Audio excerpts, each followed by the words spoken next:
We have some beautiful design jewelry that are from some of the people here that have brought it in, and you guys sell it here. Chelsea, Riley does some kids jewelry, huh, Riley? Yeah. Chelsea, tell me a little bit about what you design.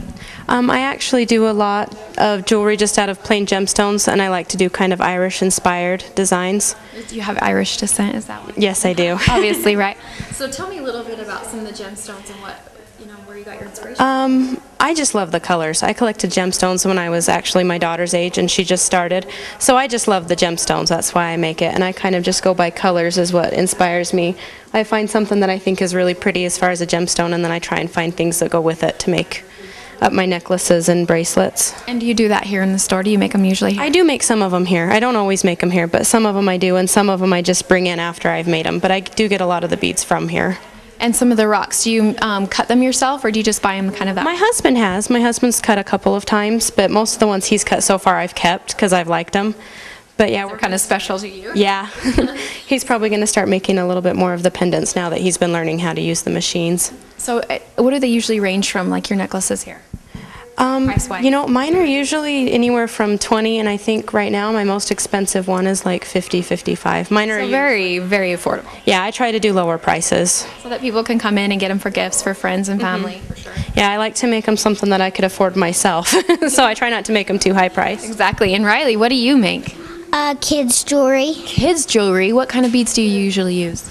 Plastic. Plastic, because that's easiest for kids, right? Yep. Yeah. And how do you like doing that? Is it fun? Yep. Do you wear your own jewelry? No. No, you don't? Sometimes. Sometimes? Yeah. Yeah. You just kind of model it for everyone? Then I bring it in after I had wear it for a while. That's a good idea. I'd like to do that with my jewelry when I'm done with it. Thanks, Riley. Tell me a little bit, Melissa, about what you design. I make Tree of Life pendants, and I do earrings and bracelets and stuff like that. Over here I've got a couple of my pendants. You have these tree ones right here. Yes. And then the Tree of Life. And that's a good name. I really like that. I actually was inspired mostly by nature because I like to get outside a lot. And I also saw a picture on the internet, and I was like, oh, that is so neat. Oh, I really want to make something like that. So I started making the Tree of Life pendants about 1.5 years ago. Well, they have a good special meaning, Tree of Life. I like that. They do. Everything is involved, and everything revolves around each other. And I do a lot of work with shells and a lot of work with Swarovski crystals. And what are those? Do you have something there that you could show me that's those? Yes. These earrings right here are made out of crystals, and I like them mainly because they're sparkly and they're really shiny and pretty. And they are very pretty. Yes, thank you. And I get these shells in South Carolina. My sister sends them to me. She finds them on good deals for me, and so And those are shells, and even though they're pink, but they're really pretty. That's awesome. And tell me some of the rocks that you use. Okay. In this one, I've used Kambaba Jasper, and that's available here in the store. And did you cut that rock? No, I didn't. No. I think they come pre-cut. So you can do it either way, right? Yes.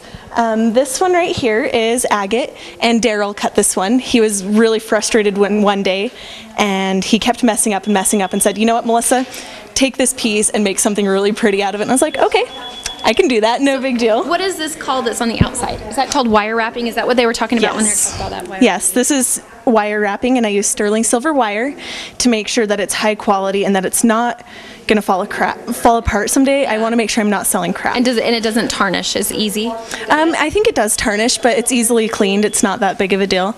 A little soap and water, and it'll shine right back up with a polishing cloth. And the other question I had, I know you have classes here that teach how to do this wire wrapping. Mm-hmm. Did you start doing that way, or did you just start kind of goofing around? I just kind of was goofing around one day. I started with this pendant that I'm wearing. This stone was a gift from my sister-in-law, and I just had to wait until I could find something perfect to do with it, and so I experimented with the wire wrapping with this stone, and that's how I got started with the wire wrapping, just experimenting and playing, and oh yeah, I could do that, and just testing. So that's how a lot of your designers started here, is they came in and they started making jewelry, and then they just started selling it. Yep. That's a really good community feeling and family oriented thing to do. So it's great. I think everyone should come down and see what you guys have to offer here at the the Gem and Rock store that's right across from Movies 8 in Providence. And thank you, both of you, Chelsea and Melissa, and for you too. And is this your little sister? Yeah. What's your name? Haley. Haley, and are you wearing your necklace that you made? Mm-hmm. Oh, that's really pretty. It looks like a Halloween one. It is. It's beautiful. Well, thanks, ladies, so much.